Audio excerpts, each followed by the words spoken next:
For USCFootball.com, I'm Keely Eure here with Shotgun Spratling for instant analysis of USC's Thursday press conference with head coach Clay Helton. Shotgun, I'm going to start with some personnel news. Clay Helton confirmed a report that we had on Wednesday that defensive lineman Jacob Lichtenstein is indeed opting back in for the 2020 season. He was a part of that second wave of opt-outs that Clay Helton announced at the beginning of the season. Shotgun, first off, I guess, what does this mean for USC's defensive front that they get an extra body there? First off, great scoop by Keely, picking this one up yesterday Mm-hmm. and breaking this news that Jacob Littenstein would be returning. Second, I think it is big for the defensive line. I think it adds depth and quality depth for them. He was the guy, Littenstein was, that I pegged before the pandemic that would be a breakout candidate this season. He missed all last season. He really worked on his body. I think that really motivated him to come back. He's jacked up, basically, is the best way to put it. He looks like he's ready to, be in a strongman competition or something. So hopefully they can use a strongman on that defensive line. I think it's interesting to see where Todd Orlando and Vic Soto decide to put him. I think he could play any of the three starting positions that they have and can compete, with Nick Figueroa or Caleb Tremblay for one of those starting spots. So we'll see where they line him up. At the least, it gives them quality depth. You don't have to rely on a freshman behind, a redshirt freshman behind Marlon Tuipulotu, a true freshman behind the Caleb Tremblay spot. So you don't have to rely on those guys. You can add them in there when you want to, when you feel like they're, really grasping a concept or, in a matchup that's really good for those freshmen. But I think Lichtenstein just adds more quality depth. And if you get Brandon Keely back, which it sounds like it is a possibility this week for USC, I think it only continues to add, and you can rotate a little bit more if you want, keep guys fresh. So I think the defensive line, which is playing really well, has been one of the probably the most surprising units so far. I think it only adds to the potential of that group. And, if they're making plays up front, that makes things a lot easier on both the linebackers right behind them and the secondary in the back of the defense. Mm-hmm. And Liechtenstein still has to go through COVID protocols. I was told that he is quarantining right now, so don't expect him against Utah. I was told by a source the earliest we could see him participate in team activities was Tuesday. So there'll have to be some time before he really gets into the swing of things, and even then he needs to probably get into some football shape. But even though he's pretty much in football shape right now, but we'll see, so stay tuned for that. As you alluded to, Shotgun, we got some injury updates from Clay Helton today. I'm going to run down them just because there's a lot and I want to be accurate. First off, Palaie Naote, who's going through concussion protocol, was listed as very doubtful. So basically you can assume that he will be out with that concussion. That's what it sounds like from Clay Helton. Brandon Keely, who has that broken finger and he had surgery on it, he's practicing. Clay Helton listed him as a possibility. He said that they are making a special splint for him so that he can play with that broken finger. And then Brett Nealon was listed as a possible option. He is practicing. Clay Helton made it sound like they might have to choose between Brett Nealon and Justin Dedich and see who's the better option health-wise. And then Caleb Tremblay is practicing. He has stingers, so he practiced on Wednesday. So far, so good on that front. So Helton listed him as a game-time decision. And then Ben Easington, who Clay Helton said has been a valuable asset on special teams, has been ruled out with a foot infection. So Shotgun, that's a lot of injuries. I guess first up, starting with EA, at that linebacker spot, it sounds like they already know who the starters are going to be coming into Saturday. Yeah, it sounds like that they have moved Kanai Malga or moved either Kanai Malga or Raylan Goforth.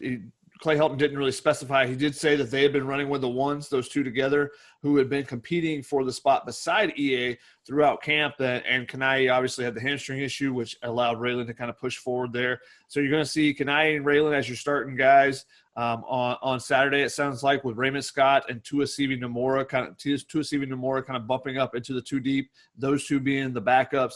But he said, I think you'll see all four of them this week with the physicality that Utah brings in their run game. If they're going to have to rotate a little bit more maybe than they would have if Palaie was in there. So I think that it's interesting that they're making a move here and moving someone over. I thought Raymond Scott did some good things coming in behind Palaie and Itiote. Obviously, there were some things he had to clean up, but they decided to make the move with Kanai, who's a guy who has started before and has given them some experience. but didn't look great the first two games. Clay Helton said he was still struggling with the hamstring issue the first game. He said he felt like he was back to 100% this past week, but there were a couple times where he didn't look like he was game speed yet. He was still trying to pick back up on that. So how quickly does he get up to speed there, especially with the way Utah is going to try to attack them on the edges, and that's something they've done in the past with their run game. Kanai's going to have to be able to get out to the outside and be able to make some plays there. If he's not able to make some plays, I wouldn't be surprised if they're quick to make a change there and sub guys in and see who can be viable options against this Utah attack, because Utah is going to want to run the ball, and those linebackers are going to have to play big roles. That's what I was going to ask you. How much of this could be an advantage for Utah? Because I know some USC fans are down on EA, but that is experience that you're losing if he is indeed ruled out. I mean, what kind of advantage does that give the Utes? I mean, you do have a lot of experience with Kanai Mauga already, but you would love to be able to have two guys with experience rather than just one. Raylan Goforth obviously has basically 2 games of experience. Raymond Scott has 30-something plays of experience. And Tuasivi Nomura has played some special teams. And, so there's just not a ton of experience. So the misdirection, the read and react stuff, that's where you start worrying about, how much will Utah be able to try to take advantage? Will they try to do some reverses? Will they try to get the ball to Britton Covey, do some different things where they just get those linebackers to over pursue and then hit them with some backside misdirection? That'll be, something that USC is going to have to be really focused on to not try to give up any big plays in that regard. Mm-hmm. Now, as far as Brett Nealon and Justin Dedich, I know Clay Helton kind of sounded like they have to weigh the pros and cons. In your opinion, Shotgun, how important is it to have maybe a 100% healthy Justin Dedich over maybe a 90% healthy Nealon? Because I know you have to really plant on that ankle, and that's what's been bothering Nealon. Whichever they choose here, I mean, you would love to have Nealon be 100% and take back over your starting role.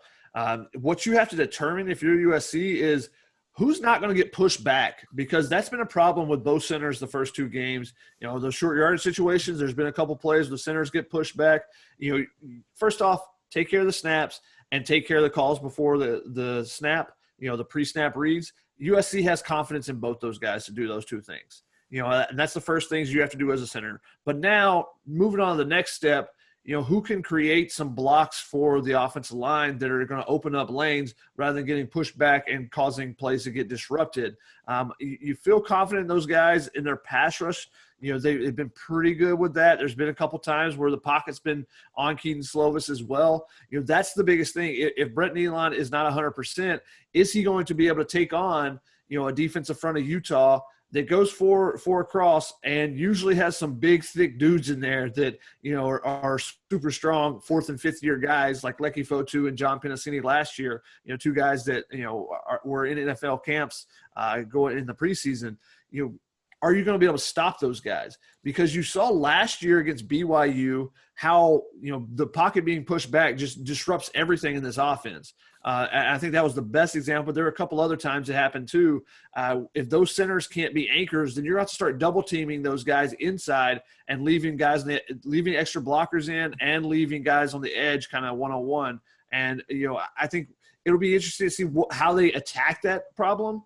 And, you have to figure out what is the best option for you, whether it's Brett Nealon on a gimpy ankle or Justin Dedich at 100%. I think that's the one thing you're looking at to determine that, though. Yeah, for sure. Now, this isn't my official game score prediction question for you, Shotgun, but how do you see this one going? I know I've circled this game from the start. Rice Eccles is always a dangerous place for a USC team to play. But then you have Utah, which as of right now, Clay Helton said they're trending in the right direction. They have a good roster health-wise, I believe. So, but it's still, you don't know which personnel has COVID and which is ready to go. It's a toss-up, and then you don't have fans in the stadium. What's your read on this game and how it's going to go? It's hard to get a read on this one. Yeah. Is there some must magic waiting to happen still there in Salt Lake City, even though the must won't be in the stadium? Or can USC go in and Utah just doesn't have the personnel to match up against them, whether it be because of COVID or they replaced a ton of talent from last year. They lost a lot of players. They lost their entire secondary, their entire defensive line. They lost, their quarterback, their running back. Those are huge pieces. Can Utah, instead of rebuilding, can they just, recharge and throw some new bodies in there and be right back in the mix for the Pac-12 South? I don't know that that's the case. We'll see, Jake Bentley, the grad transfer, is he the guy at quarterback, or is it Cameron Rising, the transfer from Texas?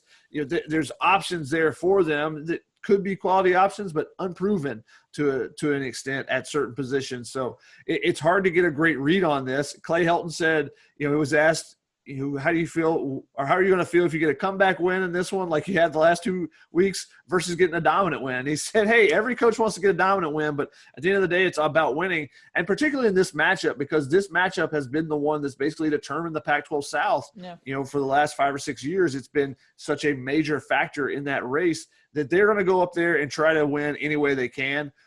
You could see this game going a lot of different ways, but I think the battle in the trenches is where it's going to be won. Anytime you play Utah, that's usually the case. Last year, not so much. USC got dominated in the trenches. They didn't run the ball at all. But the YOLO raid of Matt Fink, came out and surprised everyone and made for a fantastic story there. How does USC attack Utah in some cold temperatures? Can Keaton Slovis throw a tight spiral? And, if they can run the ball in the trenches, then they feel a lot more confident with everything else they can do. But just like we talked about, are they going to get pushed back at certain positions on the offensive line? And then on the other side, USC's facing a pretty experienced offensive line. What can they do to slow down the Utah rushing attack? Yeah, exactly. Now, I know you said this could go either any way, any direction, but that won't stop me from asking for your game prediction. How do you think this one's going to go? I mean, you look at this, and I think that, I think we said the point spread last night on Tunnel Vision was 3 points when we looked at it then. So, I think it's going to be a close game. These games are all pretty much always close. Mm-hmm. There's been a couple of blowouts, but for the most part, it's always a one-score game between these two. So I got something like 28-24.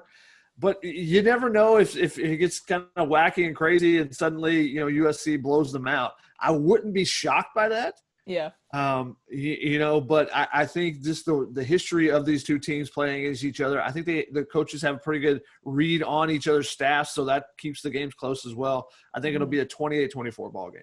Well done. Well, nice job putting in the actual prediction there. Any final thoughts before we wrap it up, Shotgun? I know we have a full week of Zooms completed. We aren't traveling, so I believe we're going to have some type of halftime show on this channel, so make sure you tune back for that. But any final thoughts, Shotgun, before we wrap it up? No, this is going to be an interesting matchup for USC. This is a lot different, just the attack. Todd Orlando talked a little bit about how it was unique going from, kind of a motion team in Arizona State to facing, more of a spread team that's going to try to use some tempo against Arizona. Now you have a spread team that's with a power running game, though. So this is going to be another changeover for the USC defense. How do they continue to progress? And the biggest question is obviously, what does Keaton Slovis's throws look like? That's the one that everybody's going to be paying attention to coming in. And with it being cold, it could be, difficult to grip the ball, but can he, turn things around as far as the eye test on his quarterback passes, this third game of the season? Mm-hmm. Alrighty, that's going to wrap it up for USC's Thursday press conference. For Shotgun Spratling, I'm Keely Eure. For more, check out uscfootball.com.